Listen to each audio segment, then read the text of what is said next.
एक गूंगी लड़की की कहानी।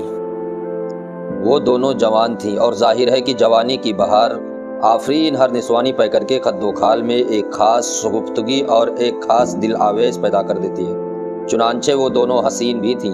दोनों के कद भी करीबन यकसा थे। दोनों की उम्रों में भी कोई खास फर्क न था।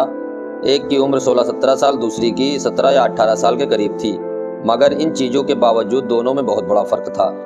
एक को तो हक हासिल था कि वो खूब हंसे और हर वक्त हंसती रहे, और दूसरी दुनिया में सिर्फ इस गरज से पैदा हुई थी कि वो ख्वाह हंसे या रोए, उसके कोई फर्क नहीं पड़ता, लेकिन दूसरों को ज़रूर हंसाए।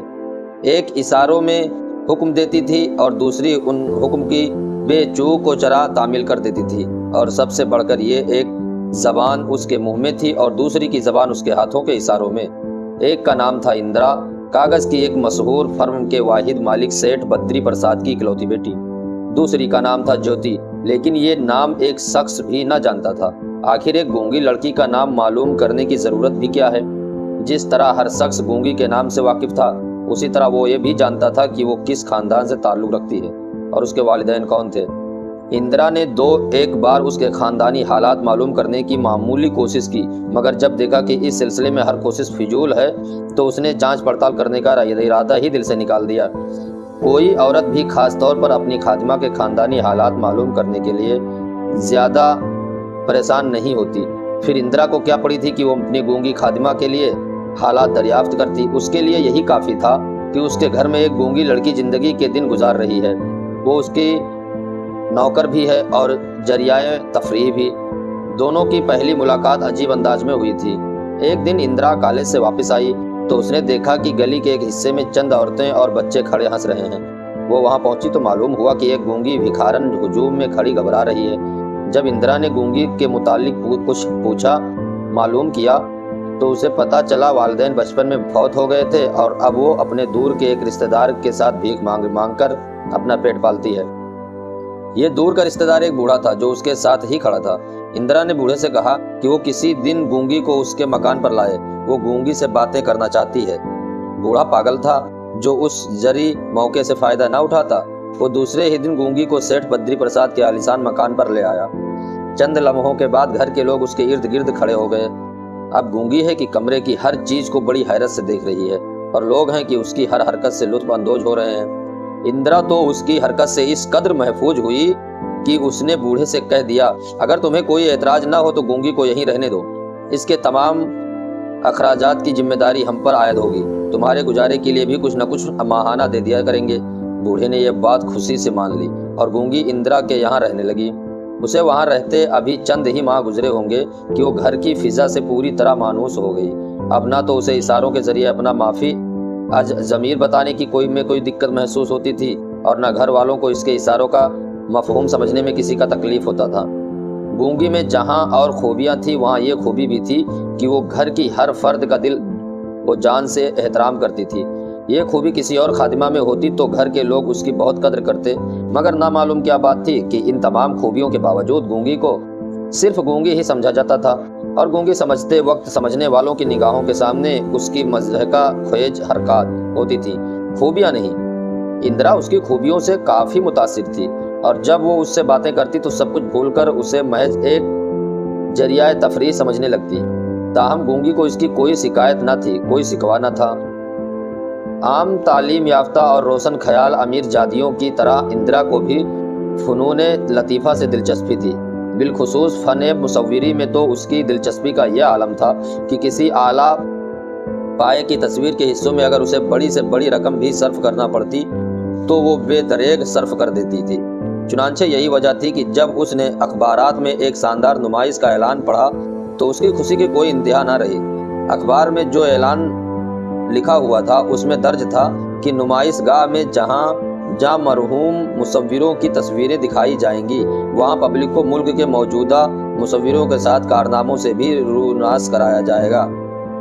इस ऐलान ने इंदिरा से दिलो दिमाग में एक हैरान बर्पा कर दिया और वो बड़ी बेताबी से दिसंबर के आखिरी हफ्ते का इंतजार करने लगी। खुदा करके इंतजार की कठिन घड़ियां खत्म हुई। इंदिरा नुमाइश से पहले रोज ही अपनी चंद सहेलियों और गूंगी को साथ लेकर नुमाइश गाह में पहुंच गई और सबसे पहले उसने आर्ट गैलरी ही की तरफ कदम बढ़ाया। उसकी सहेलियां तो चंद मिनट में चंद तस्वीरों का जायजा लेने के बाद कुर्सियों पर बैठ गईं, मगर इंदिरा हर तस्वीर को इस दिलचस्पी और इस महावियत से देख रही थी कि मालूम होता था शाम तक वो किसी और तरफ तवज्जो ही नहीं करेगी। यकायक उसे महसूस हुआ कि वो इन तमाम तस्वीरों को देख चुकी है जो आर्ट गैलरी में मौजूद हैं। एक खास हसरत के अंदाज में उसने आखिरी तस्वीर से निगाहें हटाई और अपनी सहेलियों के पास आ बैठी। अभी उसे बैठे 1 मिनट ही गुजरा होगा कि उसकी एक सहेली बोली, तुम तो खैर आर्ट की हो ही बड़ी दिल दादा, लेकिन तुम्हारी गूंगी आर्ट परस्ती में तुमसे भी 2 कदम आगे निकल गई है। इंदिरा हैरत से अपनी सहेली को देखने लगी। सहेली ने उसका हाथ पकड़ा और उसे एक कोने में ले गई। अब इंदिरा ने देखा कि खुदा की वो अजीब मखलूक गूंगी बड़ी दिलचस्पी से एक तस्वीर देख रही है। क्यों ना हो, आखिर मुलाजिमा किसकी है? उसकी सहेली बोली। इंदिरा ने आगे बढ़कर अपना हाथ गूंगी के कंधे पर रख दिया। गूंगी पलटी और जिस तरह बुझते हुए चिराग की रोशनी मध्यम पड़ जाती है, उसी तरह उसकी आंखों की रोशनी गायब होने लगी। इंदिरा ने गूंगी के चेहरे से नजरें हटाकर तस्वीर को देखा और ये देखकर उसे हैरत भी हुई और मसर्रत भी कि ये तस्वीर गैलरी की बेहतरीन तस्वीर है। ऐसी तस्वीर उसने अपनी तमाम उम्र में नहीं देखी थी। वो दिल ही दिल में गूंगी का शुक्रिया अदा करने लगी कि उसी की वजह से वो ऐसी कामयाब तस्वीर देख रही थी, वरना वो तो बजोमे वक्त से तमाम तस्वीरें देख वापस आ चुकी थी। उस तस्वीर में रंगों के निहायत दिल आवेज इम्तियाज से दिखाया गया था कि एक अंधी लड़की एक नौजवान के पांव पर इस तरह गिर पड़ी है कि उसकी बाहें अपने महबूब की टांगों के गिर्द हमाइल हो गई हैं। तस्वीर के नीचे लिखा एक राज का इंकिशाफ। उस तस्वीर ने इंदिरा को बहुत मुतासिर किया और वो चाहती थी कि मुसव्विरी के इस बेनजीर नमूने को हर वक्त देखती रहे, हर घड़ी देखती रहे। आखिर उसने नुमाइशगाह के मुंतजिम से मुसव्विर का नाम और पता पूछा और घर रवाना हो गई। 1 हफ्ते के बाद एक नौजवान जिसके लिबास से गुर्बत टपक रही थी इंदिरा के सामने खड़ा था। क्या आपका नाम दीपक है और आप ही के मुकलम्स की मोजिजा असर जुम्बिशों का नतीजा है एक राज का इंकिशाफ? इंदिरा ने उसे पूछा। जी हाँ, मेरा ही नाम दीपक है। जर्रा नवाजी का शुक्रगुजार हूँ। मैं समझता हूँ उसमें कोई खास खूबी मौजूद नहीं है। यही वजह है कि किसी शख्स ने भी उस तस्वीर को खरीदना तो एक तरफ रहा, उसकी तारीफ में भी 2 लफ्ज नहीं कहे। मैं मायूस हो चुका था, मगर अब ये देखकर कि दुनिया में मेरे आर्ट के भी कदरदान मौजूद हैं, मेरी हिम्मत बंध गई है। तालिबन आपने नुमाइशगाह के मुंतजिम से तस्वीर खरीदने का इरादा जाहिर किया था।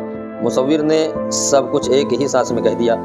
हाँ, मैंने उस तस्वीर को खरीदना चाहती हूँ, मगर मुंतजिम से नहीं खरीदूंगी। अगर आप उसे अपनी तौहीन न समझें तो मैं अर्ज कर दूं कि ये तस्वीर मैं बराहे रास्त मुसव्विर से हासिल करने का शरफ हासिल करूंगी। फर्ते मसर्रत से मुसव्विर का चेहरा मुरसुर्ख हो गया। हाँ, मैं एक और बात पूछना चाहती हूँ।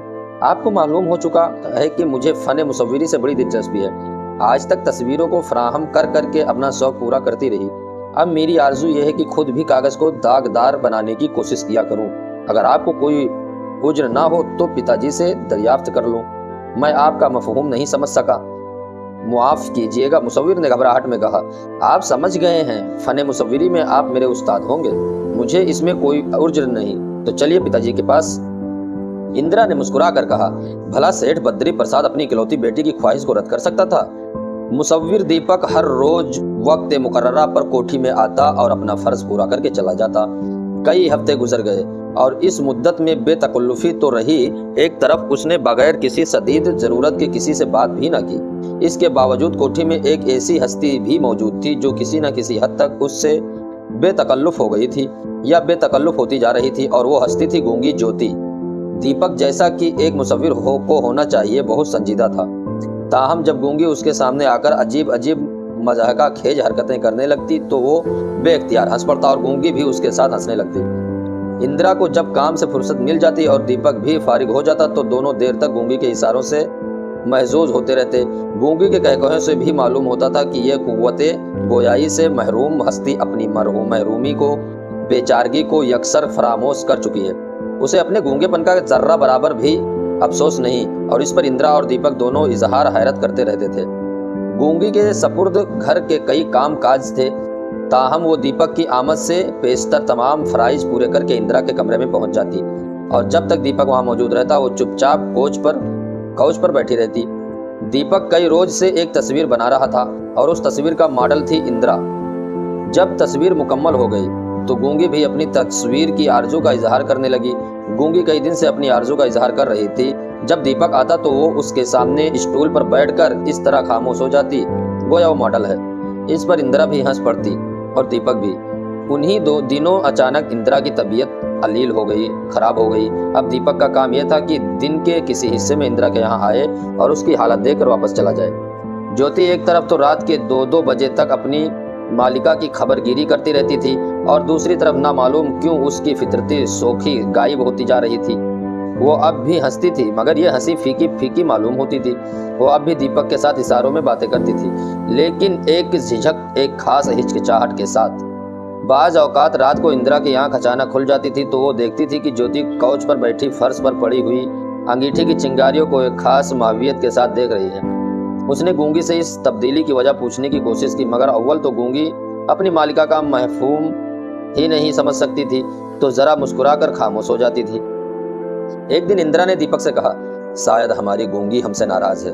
देखिए तो आजकल कुछ खामोश और अफसुर्दा सी रहती है, उसकी तस्वीर बना दीजिए ना। बस इसी बात पर खफा हो गई है क्या? दीपक ने हंसकर कहा। और दूसरे दिन जब वो आया तो ज्योति का हाथ पकड़कर उसे स्टूल की तरफ ले गया। ज्योति समझ गई, उसकी आंखों में चमक सी पैदा हो गई, एक ऐसी चमक जो बुझती हुई चिंगारी के एकदम रोशन हो जाने से पैदा हो जाती है, लेकिन दूसरे ही लम्हे में चमक दूर हो गई। दीपक ने देखा कि गूंगी बसूरत इनकार अपना सर हिला रही है। दीपक ने बहुतेरी कोशिश की कि वो स्टूल पर बैठी रहे, लेकिन गूंगी उठकर चली गई। इंदिरा ने भी उसे समझने की कोशिश की, मगर गूंगी अपनी जिद पर बदस्तूर कायम रही। इंदिरा कहने लगी, बेचारी कई रोज से कह रही थी मेरी खूबसूरत तस्वीर बना दो, मगर आपने तवज्जो ही ना की। गोया उसका मुतालिब अपने अंदर कोई ताकत ही नहीं रखता।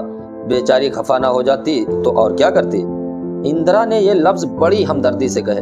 दीपक बोला, उसकी खूबसूरत तस्वीर का तो ये तो क्या जिक्र, ये खुद भी खूबसूरत है। अगर बेचारी गूंगी ना होती तो न मालूम कितनी निगाहों का मरकज बन चुकी होती। इंदिरा ने उसका कोई जवाब न दिया। दूसरे दिन ज्योति खास तौर पर अफसुर्दा थी। इंदिरा ने उसे खुद स्टूल पर बिठा दिया। एक लख्त गूंगी का चेहरा सगुफ्ता हो गया और वो सर झुकाकर बैठ गई। ज्योति की तस्वीर बनने लगी। जब तक वो स्टूल पर बैठी रहती थी, ऐसी हरकतें करती रहती थी गोया बहुत परेशान है।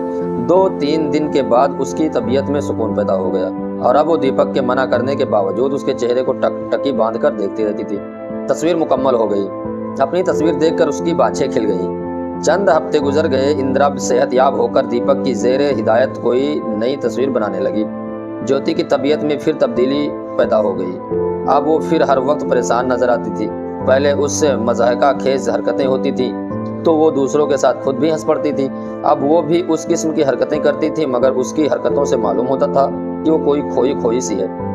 घर में उसकी अफसरदगी के मुतालिक 2 वजूहात पेश किए जाते थे। दीपक का ख्याल था कि उसे अपने वालिदैन और रिश्तेदारों की याद सता रही है, और इंदिरा का ख्याल था कि अब उसे अपनी बेचारगी का शदीद एहसास पैदा हो गया है। यही वजह है कि वो हर घड़ी गमगीन दिखाई देती है।